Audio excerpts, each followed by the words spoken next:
কোনো পাসপোর্ট ছাড়াই চলে গেলাম আজকে বাংলাদেশে। তো চলো এরকম কিছুই না, ভিডিওটা একদম প্রথম থেকে শুরু করি। তো হ্যালো এভরিওয়ান, আমি তোমাদের লিজা। কেমন আছো সবাই? আশা করি সবাই ভালো আছো, আর আমি অনেক অনেক ভালো আছি। এখানে দাদার আমি রেডি হয়ে চলে এসেছি বাস স্ট্যান্ডে। এখন যাবো আমরা পাকুয়া। আর দেখো গাইস, পাকুয়া যাওয়ার সময় এই হিডেন প্লেসগুলো কত সুন্দর লাগছে। কেউ যদি ভিডিও করতে চাও তাহলে পাকুয়া অবশ্যই এসো, কারণ দেখতেই পাচ্ছ কত সুন্দর জায়গাটা। আর এখানে viral bridge plus viral cafe আছে, যেখানে প্রচুর পরিমাণে সবাই ভিডিও করে। আর আমিও ভেবেছিলাম প্রথমে যে আমি ওখানে নামবো, বাট সেটা নামা হয়নি।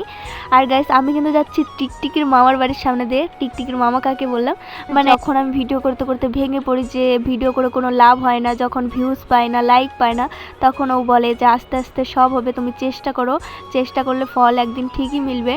আর আমি কথায় কথায় যেহেতু ব্যাং ব্যাং করি, তার জন্য আমাকে ব্যাঙের মাসি বলে, সেই হিসাবে আমি ওর নাম দিয়েছি টিকটিকির মামা।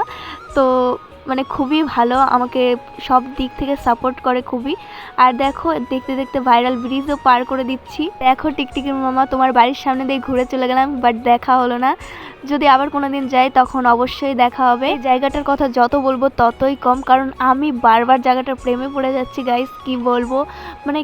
আর দেখো, এখানে বৃষ্টির জন্য মানে নদীর জলও অনেক বেড়ে গেছিলো, সবার ধানের জমিতে মানে অনেকই ক্ষতি হয়ে গেছে। দেখো, তোমাদের সাথে কথা বলতে বলতে এখানে বাউনগোলাও পার করে দিলাম।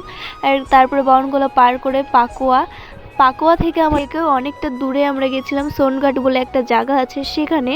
আর তোমরা যদি পাকুয়া থেকে বা এদিকের কেউ বাউনগোলা থেকে যদি আমার ভিডিও দেখে থাকো, অবশ্যই একটা কমেন্ট করে যেও, কারণ যখন দূর দূর থেকে কেউ আমাকে কমেন্ট করে তখন খুবই ভালো লাগে, ভিডিও করার মোটিভটা বেড়ে যায়। দেখো, এখানে পাকুয়া থেকে টোটোতে উঠে পড়েছি সোনঘাট যাওয়ার জন্য। আর যে দূরের গাছগুলো দেখতে পাচ্ছ, কারণ আমার ক্যামেরাটা অতটাও ভালো না, আর জুম ক্যামেরাটাও ভালো হয় না, তার জন্য ভালো করে দেখাতে পারছি না। ওখানে বাংলাদেশের বর্ডার, তোমরা বুঝতে পারছো কিনা জানি না, কারণ যদি আমরা থাকতাম তাহলে বাংলাদেশের বর্ডারে ওখানে ঘুরতে গিয়ে একটা ভিডিও করতাম, যেটা আমি তোমাদের সাথে শেয়ার করতে পারতাম, কিন্তু সেটা আর হয়ে উঠতে পারেনি। তো গাইস, এটা পার্ট 2 আছে, দেখে নাও।